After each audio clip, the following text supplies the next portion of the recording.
Apakah Anda pernah mengalami bahwa karena hal yang sangat sepele, Anda kemudian beradu mulut, beradu argumen, bahkan mungkin Anda kemudian saling menjauhi atau saling memusuhi, mudah-mudahan tidak saling adu jotos.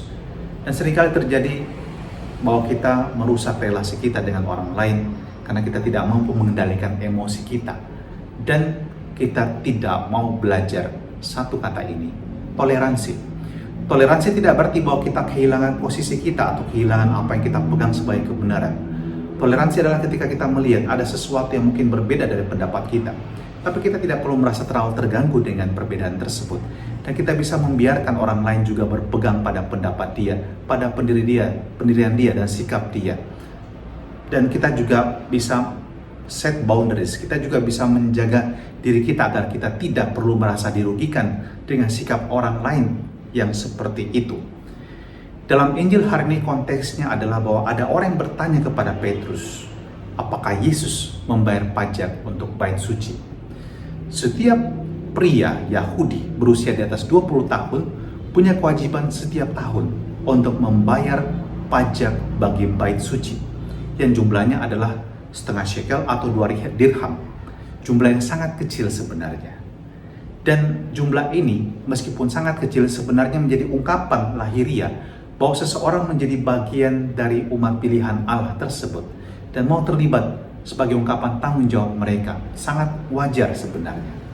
Dan pertanyaannya sekarang, apakah Yesus sang putra Allah, sang pemilik bait Allah tersebut, dialah bait Allah yang sesungguhnya, juga harus membayar pajak kepada bait suci?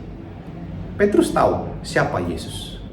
Dan ketika Petrus menyampaikan ini, Yesus menyampaikan juga apa yang menjadi pandangan dia. Dan kita tahu pada zaman dahulu yang membayar pajak itu adalah bangsa asing yang menjadi bagian dari kerajaan tersebut, berafiliasi, bersatu dengan mereka.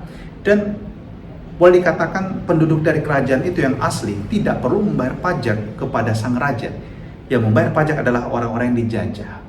Sementara orang-orang Kristiani, para pengikut Yesus nantinya adalah orang-orang yang telah dimerdekakan.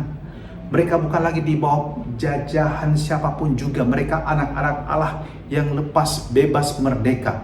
Apalagi Yesus sebagai sang putra Allah. Tetapi Yesus menganggap perkara ini tidak perlu dipersoalkan dan diperdebatkan. 2 shekel adalah jumlah yang sangat kecil. Dan biarlah itu menjadi milik dari bait suci di mana itu dibutuhkan untuk pemeliharannya secara fisik dan juga untuk merayakan festival-festival keagamaan di sana. So kita belajarlah dari Yesus. Seringkali mungkin dengan mengalah kita bisa justru memperbaiki situasi. Dengan mengalah kita bisa memberikan kedamaian dalam lingkungan kita, dalam relasi kita dengan orang lain.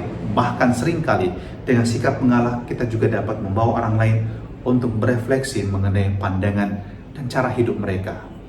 Mungkin dengan toleransi Anda justru dapat membuat perubahan yang besar. Bapa dalam surga, terima kasih untuk hari ini dan kami mohon agar Engkau memberikan kepada kami cara berpikir yang lebih fleksibel, sikap kami yang lebih terbuka, agar kami juga dapat bergandengan tangan dengan orang lain, bahkan juga dengan berbeda pendapat dengan kami pun dapat bekerja sama untuk membangun kehidupan yang lebih baik juga dalam lingkungan kerja kami di mana kami berada. Dan berkatilah kami dengan berkat Maha Kuasa dalam nama Bapa dan Putra dan Roh Kudus. Amin. Selamat memulai pekan ini. Tuhan memberkati.